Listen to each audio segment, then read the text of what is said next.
मैं मुबल्लिग बनूं सुन्नतों का, खूब चर्चा करूं सुन्नतों का। अल्हम्दुलिल्लाहि रब्बिल आलमीन, अस्सलातु वस्सलामु अला सय्यिदिल अंबियाइ वल मुरसलीन, अम्मा बअद फ़अऊज़ु बिल्लाहि मिनश शैतानिर रजीम, बिस्मिल्लाहिर रहमानिर रहीम। अस्सलातु वस्सलामु अलैका या रसूलल्लाह व अला आलिका व अस्हाबिका या हबीबल्लाह। अस्सलातु वस्सलामु अलैका या नबियल्लाह व अला आलिका व अस्हाबिका या नूरल्लाह।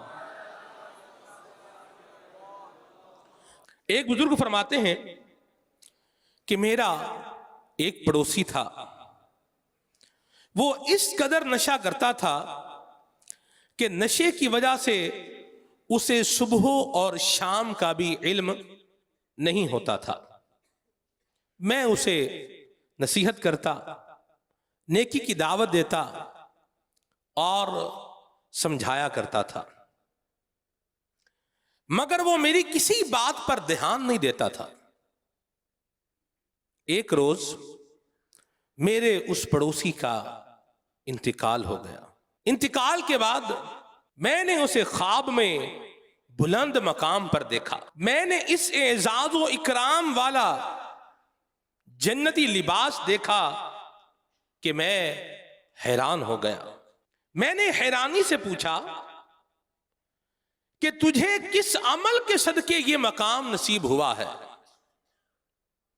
मेरे पड़ोसी ने जवाबन कहा कि एक दिन महफिल जिक्र में हाजिर हुआ तो मैंने एक मुहद्दिस यानी प्यारे आका मक्की मदनी मुस्तफा सल्लल्लाहु अलैहि वसल्लम की अहादीस बयान करने वाले आलिम साहब को फरमाते हुए सुना कि जिसने नूर वाले आका मक्की मदनी मुस्तफा सल्लल्लाहु अलैहि वसल्लम पर बुलंद आवाज से दुरूद पाक पढ़ा, उसके लिए जन्नत लाजिम हो गई।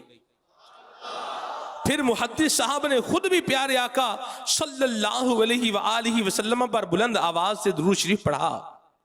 चुनाचे मैंने भी उनकी पैरवी की, यानी बुलंद आवाज से दुरूद शरीफ पढ़ा। देखा देखी दूसरे लोगों ने भी दुरूद पाक पढ़ना शुरू कर दिया। बस उस दिन का पढ़ा हुआ दुरूद पाक काम आ गया। जो लोग उस महफिल में शरीक थे, दुरूद पाक की बरकत से अल्लाह ने सबकी बख्शिश फरमा दी। सल्लु अलल हबीब सल्लल्लाहु तआला अला मुहम्मद। उलमाए किराम फरमाते हैं कि बसरा में एक शख्स रहता था, उसकी एक बेटी माजूर थी। उसका एक पड़ोसी बहुत नेक दिल और मालदार था। वो नेक पड़ोसी हर साल आशूरा यानी 10 मुहर्रम की रात लोगों को अपने घर में जमा करके महफिल सजाता। सब मिलकर कुरान करीम की तिलावत करते, अल्लाह पाक का जिक्र होता। फिर वो सबको खाना पेश करता, मिस्कीनों की खबरगिरी करता, बेवाओं और यतीमों से भी अच्छा सलूक करता था। एक मर्तबा माजूर बच्ची ने अपने वालिद से पूछा कि अबू जान, हमारा पड़ोसी हर साल इस रात लोगों को जमा क्यों करता है? वालिद ने बताया, बेटी ये आशूरा की रात है, अल्लाह पाक के यहां इस रात की बहुत इज्जत है और इस रात के बहुत फजाइल बयान किए गए हैं। वालिद साहब का जवाब सुनकर बच्ची का दिल मुतमईन हो गया और उसके दिल में आशूरा की अहमियत बैठ गई। चुनाचे जब सब घर वाले सो गए तो बच्ची सहरी तक जागती रही और पड़ोसी के घर से आने वाली तिलावत कुरान और जिक्रुल्लाह की आवाजें सुनती रही। जब लोगों ने कुरान करीम मुकम्मल कर लिया और दुआ मांगने लगे तो उस बच्ची ने भी अल्लाह पाक की बारगाह में हाथ उठा दिए और दुआ मांगी, या अल्लाह पाक, तुझे इस रात की इज्जत और हुर्मत का वास्ता, ये लोग जो सारी रात तेरा जिक्र करते रहे, इन नेक लोगों का वास्ता, ऐ मेरे प्यारे अल्लाह, मुझे आफियत अता फरमा, मेरी तकलीफ दूर फरमा। अल्लाह अकबर। नेक लोगों के वास्ते से मांगी हुई दुआ कबूल हुई। वो माजूर बच्ची अभी दुआ से फारिग ना हुई थी कि उसकी तकलीफ दूर हो गई और वो अपने पांव पर उठकर खड़ी हो गई। ऐ आशिकान रसूल, मजीद इस वाक़े के इस पहलू पर भी गौर फरमाइए कि नेक पड़ोसी की कैसी बरकतें हैं। यकीनन पड़ोसी नेक था, नेकियां करने वाला था, जिक्रुल्लाह की महाफिल सजाने वाला आशिक रसूल था। जभी तो बच्ची को आशूरा की बरकत मालूम हुई और वो अल्लाह पाक की बारगाह में दुआ करके शिफायाब हुई। यकीनन नेक पड़ोसी मिल जाना भी एक बड़ी नेमत है। हमारे प्यारे आका मक्की मदनी मुस्तफा सल्लल्लाहु अलैहि वआलिहि वसल्लम ने फरमाया, वसी मकान और नेक पड़ोसी और अच्छी सवारी, ये तीनों चीजें भी मुसलमान के लिए सआदत हैं। जो सुन्नतों का आशिक हो वो पड़ोसी भी एक सआदत है। एक हदीस पाक में है कि अल्लाह पाक के आखिरी नबी मुहम्मद अरबी सल्लल्लाहु तआला अलैहि वआलिहि वसल्लम ने फरमाया, इल्तमिसुल जार क़ब्ल दार। दिल के कानों से सुनने वाली हदीस पाक है। इल्तमिसुल जार क़ब्ल दार, यानी घर खरीदने से पहले पड़ोसी तलाश करो। कैसी प्यारी नसीहत है। हमारे यहां जब आम तौर पर घर खरीदना हो या रिहाइश के लिए प्लाट खरीदना हो तो लोग जगह का मोहल्ले वकू, उसकी लोकेशन देखते हैं, गलियां कैसी हैं, पानी का सीवरेज का निकासी का निजाम कैसा है, गैस पानी बिजली है या नहीं है। बेशक यह भी देखना चाहिए, अपनी सहूलत के मुताबिक ही प्लॉट या घर खरीदना चाहिए, मगर इसके साथ साथ पड़ोसी भी देखना चाहिए कि जहां हम मकान खरीद रहे हैं क्या वो अच्छे नेक और बिलखुसूस आशिकान रसूल का मोहल्ला है। क्या यहां के लोग या रसूलल्लाह कहने वाले अहले बैत तहार और सहाबा के बाअदब हैं। क्या यहां औलिया किराम से मोहब्बत करने वाले रहते हैं। अगर ऐसा है तो गलियां चाहे कच्ची भी हो तब भी खैर है, अल्हम्दुलिल्लाह ईमान तो पक्के हैं। और अगर ऐसा नहीं, यानी जहां घर खरीद रहे हैं वहां के रहने वाले आशिकान रसूल नहीं, आलो असहाब रिदवानुल्लाहि ताला अलैहिम अजमाइन के बेअदब औलिया किराम से बुग़्ज़ रखने वाले लोग हैं, तब तो गलियां चाहे पक्की हो, सीवरेज का निजाम भी 100% जबरदस्त हो, गैस पानी बिजली तो क्या दुनिया की हर सहूलत वहां मौजूद हो, फिर भी ऐसी जगह मकान लेना ये नुकसान और घाटे का सौदा है। क्योंकि सोहबत बहरहाल रंग लाती है, लिहाजा ऐसी जगह मकान लेने में ईमान खतरे में है। इसलिए जब भी प्लॉट या मकान वगैरह खरीदना हो तो हदीस मुस्तफा सल्लल्लाहु अलैहि वसल्लम पर अमल करते हुए पहले पड़ोसी देखा जाए, फिर बाकी सहूलियात। अल्लाह पाक हम सबको अमल की तौफीक अता फरमाए। अल्लाह की रहमत से तो जन्नत ही मिलेगी, जन्नत ही मिलेगी, जन्नत ही मिलेगी। अल्लाह की रहमत से तो जन्नत ही मिलेगी, जन्नत ही मिलेगी। ऐ काश मोहल्ले में जगह उनके मिली हो, ऐ काश मोहल्ले में जगह उनके मिली हो। महफूज सदा रखना शाह बेअदबों से, बेअदबों से, हाँ बेअदबों से। महफूज सदा रखना शाह बेअदबों से, शाह बेअदबों से। और मुझसे भी सर जद न कभी बेअदबी हो, और मुझसे भी सर जद न कभी बेअदबी हो। सल्लु अलल हबीब सल्लल्लाहु तआला अलैहि वसल्लम।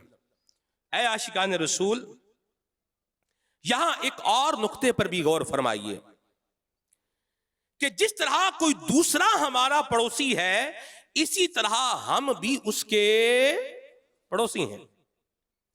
इसलिए हमें भी चाहिए कि हम नफा बख्श यानी फायदा पहुंचाने वाले पड़ोसी बने, अपने हमसायों का ख्याल रखें, उनकी खैर खाही करें, हमसायों के साथ नेक सुलूक करें और तकलीफ से बचाने की पूरी कोशिश करें।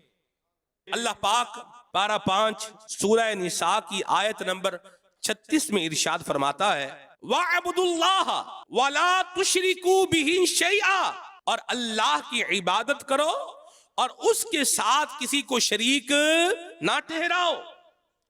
वबिल वालिदैनि इहसाना, और मां बाप से अच्छा सलूक करो।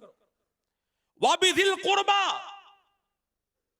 और रिश्तेदारों, वल यतामा, और यतीमों, वल मसाकीनी, और मोहताजों, वल जारि दिल कुर्बा, वल जारिल जुनुबी, वस्साहिबि बिल जंबी, वब्निस सबील, और करीब के पड़ोसी और दूर के पड़ोसी और पास बैठने वाले साथी और मुसाफिर। और इरशाद फरमाया, वमा मलकत ऐमानुकुम, और अपने गुलाम लोंडियों के साथ भी अच्छा सलूक करो। बेशक अल्लाह ऐसे शख्स को पसंद नहीं करता जो तकब्बुर करने वाला और फख्र करने वाला हो। इस आयत में 9 तरह के लोगों के साथ हुस्ने सलूक का हुक्म दिया गया है। कितनी तरह के लोगों के साथ? 9 तरह के लोगों के साथ। उनमें से 2 ये हैं, जारि ज़िल कुर्बा, करीब के पड़ोसी।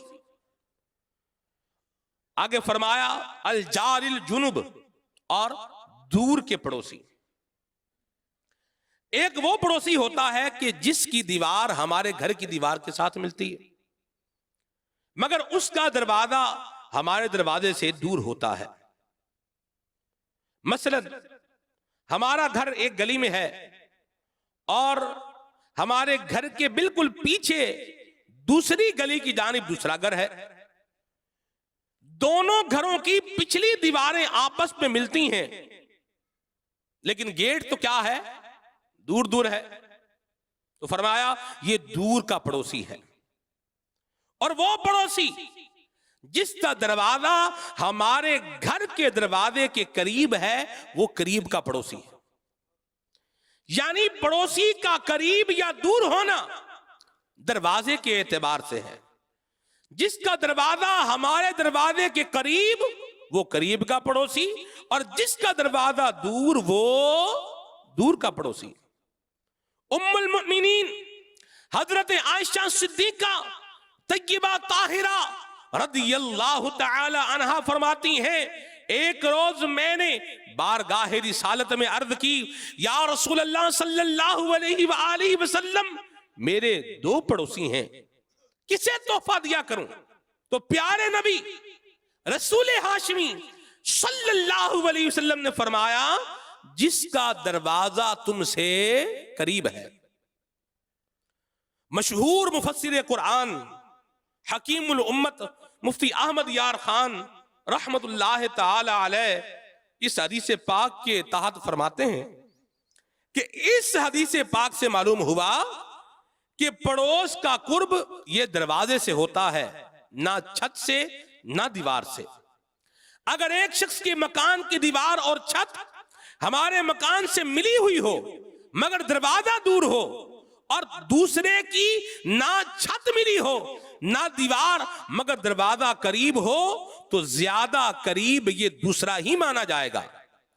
और इसकी वजह यह भी जाहिर है कि दरवाजा करीब होने की वजह से इस पड़ोसी से मुलाकात ज्यादा होती है, इसी वजह से इसके साथ मेल जोल रहता है और एक को दूसरे के दर्द और गम में शिरकत का ज्यादा मौका मिलता है। मुफ्ती साहब मजीद फरमाते हैं कि हदीस पाक का मतलब यह नहीं कि दूर वाले पड़ोसी को बिल्कुल ना दो, मतलब यह है कि सबको दिया करो मगर करीब वाले पड़ोसी को तरजीह दो। गर्ज इस हदीस पाक से मालूम हुआ कि जिसका दरवाजा हमारे दरवाजे के करीब है वो करीब का पड़ोसी है, और जिसका दरवाजा दूर है वो दूर का पड़ोसी है। और अल्लाह पाक ने हमें इन दोनों हमसायों के साथ अच्छा सलूक करने का हुक्म इरशाद फरमाया है। हदीस पाक में है कि एक मर्तबा हुजूर अकरम नूरे मुजस्सम सल्लल्लाहु अलैहि वसल्लम ने किसी सहाबी रज़ियल्लाहु ताला अन्हु को हुक्म दिया कि मस्जिद के दरवाजे के पास जाकर ये ऐलान करो, लोगों सुन लो, 40 घर पड़ोस में दाखिल हैं, 40 घर पड़ोस में दाखिल हैं। इमाम ज़ुहरी फरमाते हैं कि 40 दाएं 40 बाएं, 40 घर आगे और 40 घर पीछे। इस तरह आपने चारों जानिब इशारा भी फरमाया, जिस तरह मैंने आपको करके बताया भी है। ऐ आशिकान रसूल, इस्लाम में हमसायों को, पड़ोसियों को बड़ी अहमियत दी गई है। यहां तक कि वो आमाल जिनके जरिए हमारा ईमान कामिल होता है उनमें पड़ोसी के साथ हुस्ने सुलूक को भी शामिल किया गया है। यानी हम उस वक्त तक कामिल मोमिन नहीं बन सकते जब तक पड़ोसी के हुकूक अदा ना करें। हजरत अब्दुल्लाह बिन मसऊद रज़ियल्लाहु ताला अन्हु से रिवायत है कि अल्लाह पाक के आखिरी नबी रसूल हाशमी सल्लल्लाहु अलैहि वसल्लम ने इरशाद फरमाया, वो बंदा कामिल मोमिन नहीं हो सकता जिसका पड़ोसी उसके शर से महफूज ना हो।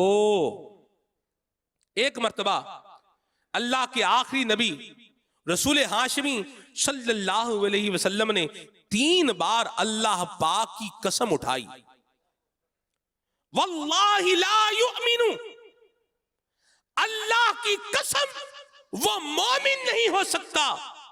वल्लाहि ला युमिनु, अल्लाह की कसम वो मोमिन नहीं हो सकता। वल्लाहि ला युमिनु, अल्लाह की कसम वो मोमिन नहीं हो सकता। सहाबा किराम ने अर्ज की, या रसूल अल्लाह सल्लल्लाहु अलैहि वसल्लम, कौन मोमिन नहीं हो सकता?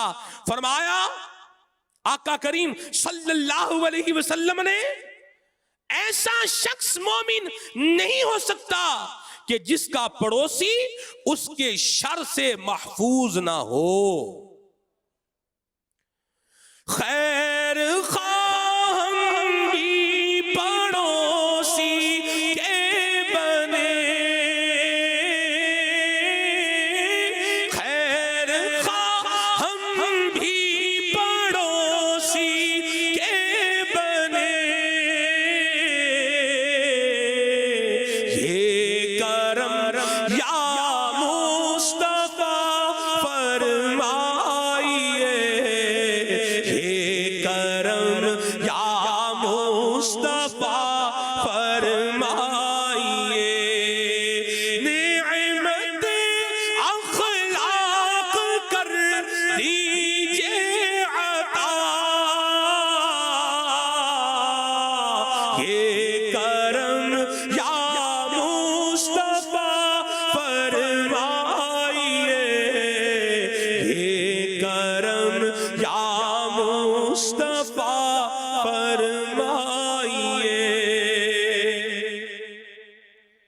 इमाम बुखारी रहमतुल्लाह ताला अलैह ने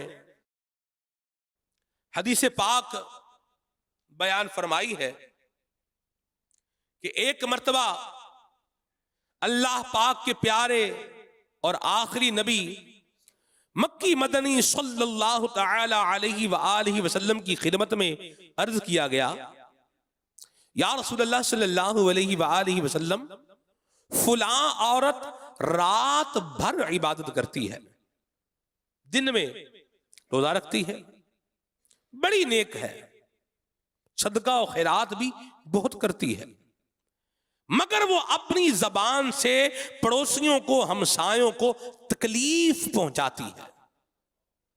अपनी किससे? जबान से।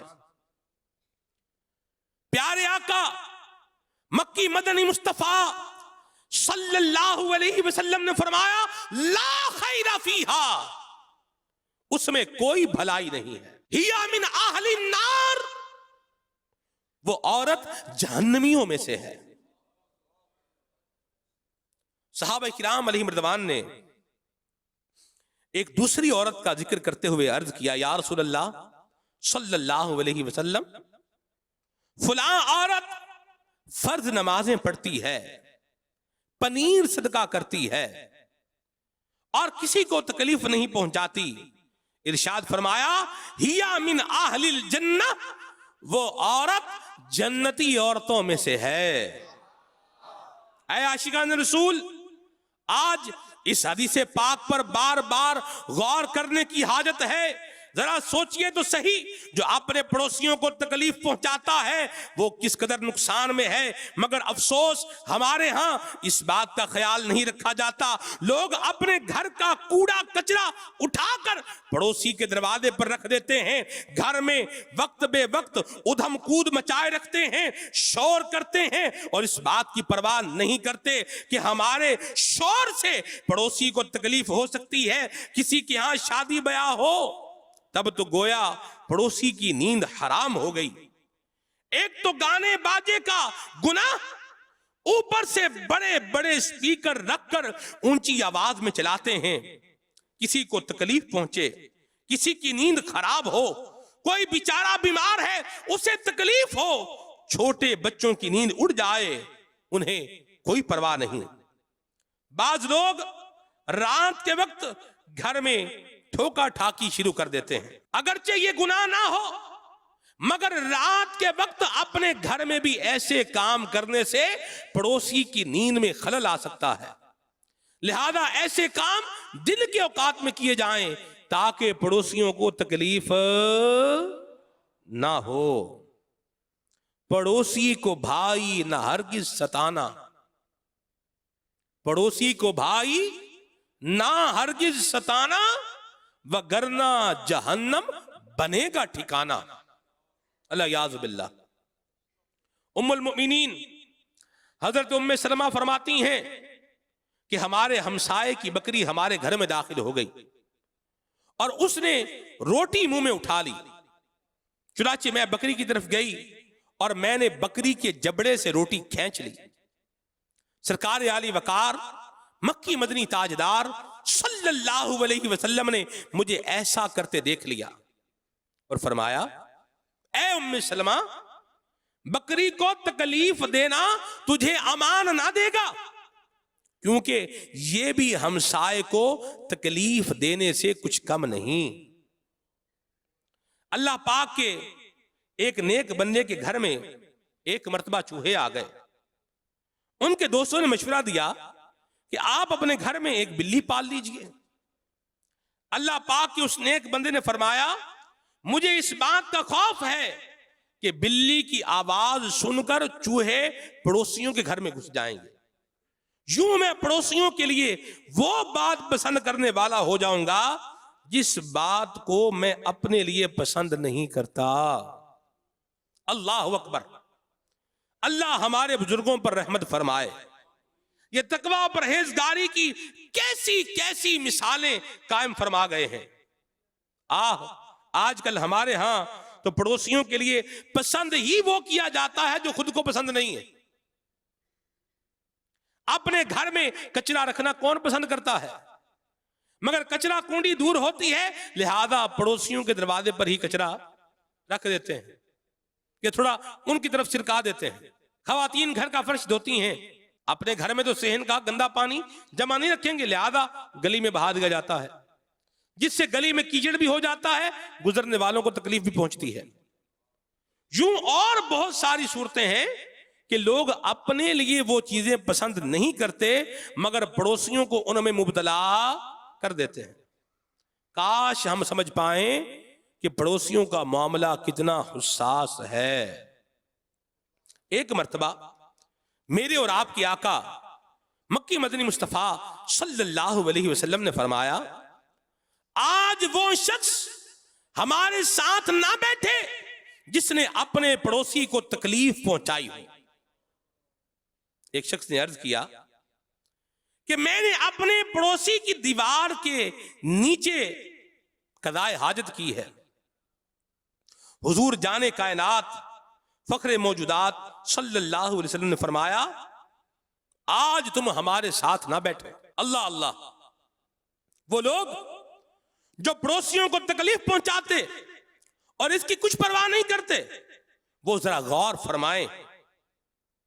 वो शख्स जिसने पड़ोसी के हुकूक के मामले में लापरवाही से काम लिया, रहमत बनकर आने वाले नबी जनाबे मक्की मदनी सल्लल्लाहु अलैहि वसल्लम ने उसे अपने पास बिठाना मंजूर नहीं किया।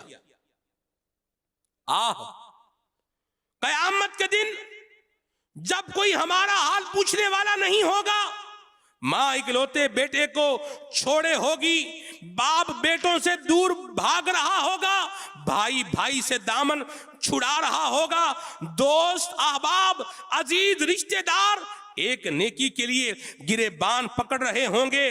उस वक्त हम गुनाहगारों के पास बस एक ही तो सहारा होगा। हाँ हाँ, उस वक्त सिर्फ और सिर्फ शफाअत फरमाने वाले आका, उम्मत को बख्शाने वाले आका मोहम्मद मुस्तफा सल्लल्लाहु अलैहि वसल्लम ही तो होंगे जो गुनाहगारों को दामन शफाअत में छुपाएंगे। उनके सिवा हमारा कौन हाल पूछेगा। जो लोग पड़ोसियों को तकलीफ पहुंचाते हैं, अल्लाह ना करे, अल्लाह ना करे, अगर रोजे कयामत शफाअत फरमाने वाले नबी मोहम्मद अरबी सल्लल्लाहु अलैहि वसल्लम ने अपना रुख अनवर फेर लिया, अपने रहमत के दामन में ना छुपाया, तो जरा सोचिए कि हमारा क्या बनेगा। प्यारे इस्लामी भाइयों, आज दुनिया में पड़ोसियों के हुकूक पूरे करना आसान है। खुदा न खास्ता कयामत के दिन महरूमियों का सामना करना पड़ गया तो सख्त नुकसान होगा। अल्लाह पाक हम सबको पड़ोसियों बल्कि तमाम मुसलमानों के हुकूक पूरे करने की तौफीक अता फरमाए।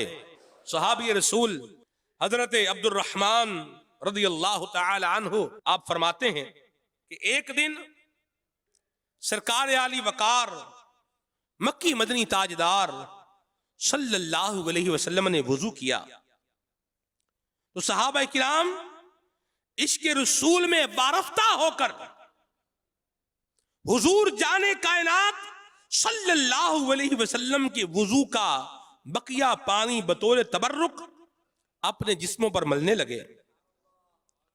सरकार जी वकार दो जहां के ताजदार सल्लल्लाहु अलैहि वसल्लम ने सहाबा किराम अलैहिम रिज़वान से फरमाया, तुम्हें क्या चीज इस पर उभारती है, यानी तुम मेरे वुजू का बकिया पानी जिस्मों पर क्यों मल लेते हो। सहाबा किराम ने अर्ज किया, अल्लाह पाक और उसके रसूल सल्लल्लाहु अलैहि वसल्लम की मोहब्बत, यानी या रसूल अल्लाह सल्लल्लाहु अलैहि वसल्लम आप हमारे महबूब हैं, हमारे दिलों का चैन है। जो पानी आपके जिस्म मुबारक से मस हो वो हमें प्यारा है, इसीलिए हम इस पानी को अपने जिस्म पर लगाते हैं। सहाबा किराम का जवाब सुनकर सरकार मदीना राहत कल्बो सीना सल्लल्लाहु अलैहि वसल्लम ने फरमाया कि जिसे ये पसंद हो कि अल्लाह और रसूल से मोहब्बत करे या अल्लाह और रसूल उससे मोहब्बत करे, तो वो जब बात करे तो सच्ची बात करे। ये मोहब्बत की अलामत भी बता दी और मोहब्बत का एक तकादा भी बता दिया कि जब बात करे तो सच्ची बात करे, और जब उसको अमानत दी जाए तो अमानत में खयानत ना करे, अमानतदारी करे। जब उसको अमानत दी जाए तो अमानतदारी करे और अपने पड़ोसी के साथ अच्छा पड़ोस निभाए। मुफ्ती अहमद यार खान नईमी रहमतुल्लाह ताला अलैह इस हदीस पाक की शरह में फरमाते हैं, मतलब यह है कि हमारे गसाला यानी वुजू के बाकी पानी को बतौर तबर्रुक इस्तेमाल करना मना या बेकार नहीं, बेशक इससे बरकत हासिल होती है, मगर अल्लाह पाक और उसके रसूल सल्लल्लाहु अलैहि वसल्लम की मोहब्बत के लिए सिर्फ ये अमल काफी नहीं, अल्लाह और उसके रसूल की मोहब्बत के लिए उनकी इताअत और फर्माबरदारी भी जरूरी है। मुफ्ती साहब रहमतुल्लाह ताला अलैह फरमाते हैं कि ये तीन काम, हमेशा सच बोलना, अमानत अदा करना, पड़ोसियों के साथ नेक सलूक करना, ये तीनों काम मुआमलात की दुरुस्ती की जड़ है, इसकी बेस है, इसकी बुनियाद है कि बंदा ये तीन काम जब अपना लेगा तो इसके मामलात क्या हो जाएंगे, दुरुस्त हो जाएंगे, सीधे हो जाएंगे। इसलिए हुजूर सल्लल्लाहु अलैहि वसल्लम ने इन तीन का जिक्र फरमाया। जो मुसलमान मुआमलात दुरुस्त कर लेगा उसे इबादात दुरुस्त करना आसान हो जाएगा, और मुआमलात में सच्ची जबान, हर किस्म की अमानत की अदायगी, अपने पड़ोसियों से अच्छा सलूक करना, उनके साथ हुस्ने बर्ताव रखना, ये बड़ी अहम चीजें हैं। आज बहुत से मुसलमान इन तीन बातों में फेल यानी नाकाम होते जा रहे हैं। नमाजी और हाजी तो नजर आते हैं मगर सच्चे उम्मती थोड़े हैं। अल्लाह पाक हमें सच्चा उम्मती बनने की तौफीक अता फरमाए। ऐ आशिकान रसूल, हमने हरगिज पड़ोसी को तकलीफ नहीं पहुंचानी, अपने हमसाये को तकलीफ नहीं पहुंचानी। इसके साथ साथ ये बात भी ज़हन नशीन रहे कि अगर खुदा ना खास्ता हमारा पड़ोसी हमें तकलीफ पहुंचाए तब भी सब्र करना है। इमाम हसन बसरी फरमाते हैं कि पड़ोसी के साथ हुस्ने सलूक सिर्फ ये नहीं कि तुम उसे तकलीफ ना पहुंचाओ, बल्कि असल हुस्ने सलूक ये है कि पड़ोसी तुम्हें तकलीफ पहुंचाए तुम तब भी सब्र करो। एक मर्तबा एक शख्स हजरत अब्दुल्लाह बिन मसऊद रज़ियल्लाहु तआला अन्हु की खिदमत में हाजिर हुआ और अर्ज किया, मेरा एक हमसाया है, पड़ोसी है, जो मुझे तकलीफ पहुंचाता है और बुरा भला कहता है। हजरत अब्दुल्लाह बिन मसऊद रज़ियल्लाहु तआला ने फरमाया, वापिस लौट जाओ। अगर तुम्हारे पड़ोसी ने तुम्हारे बारे में अल्लाह पाक की नाफरमानी की है तो तुम उसके बारे में अल्लाह पाक की फरमाबरदारी करो। हो सकता है कि जहन में यह सवाल उठ रहा हो कि अगर पड़ोसी बिल्कुल बेमुरव्वत हो और तकलीफ पर ही तकलीफ देता जाए तो आखिर बंदा कब तक सब्र करे। सब्र का भी एक पैमाना होता है। कभी तो सब्र का पैमाना लबरेज हो ही जाता है।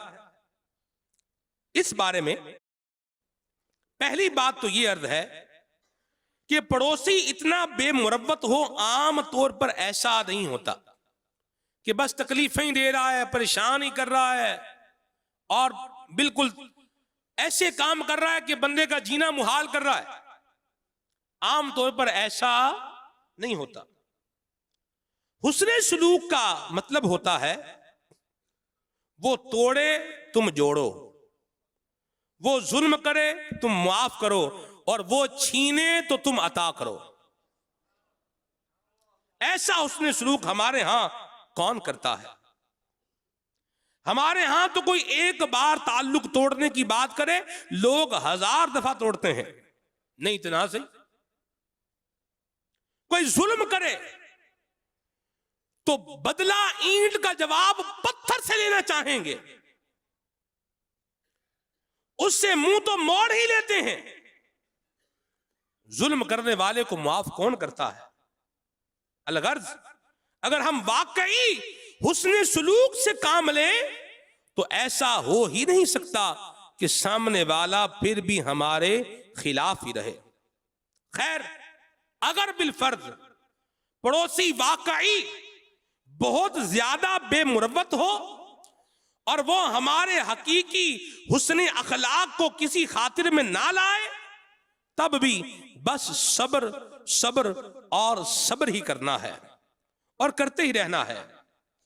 इमाम अबू लैस समरकंदी रहमतुल्लाह ताला अलैह फरमाते हैं कि एक शख्स सरकार आली वकार मक्की मदनी ताजदार सल्लल्लाहु अलैहि वसल्लम की खिदमत बासारत में हाजिर हुआ और उसने अपने पड़ोसी की शिकायत की। प्यारे आका मक्की मदनी मुस्तफा सल्लल्लाहु अलैहि वसल्लम ने फरमाया, तुम अपने पड़ोसी को तकलीफ मत पहुंचाना, वो तकलीफ दे तो सब्र करते रहना, मौत तुम्हारे दरमियान फर्क करने के लिए काफी है। सल्लु अलल हबीब सल्लल्लाहु ताला अला मुहम्मद सल्लल्लाहु अलैहि वसल्लम। अल्लाह तबारक व तआला हम सबको पड़ोसियों के साथ, हमसायों के साथ हुस्ने सलूक करने वाला बनाए। आमीन आमीन बिजाहि ताहा व यासीन अलैहि व अला आलिहि अफ्दल सलावाती व तस्लीम। मैं मुबल्लिग बनूं सुन्नतों का, खूब चर्चा करूं सुन्नतों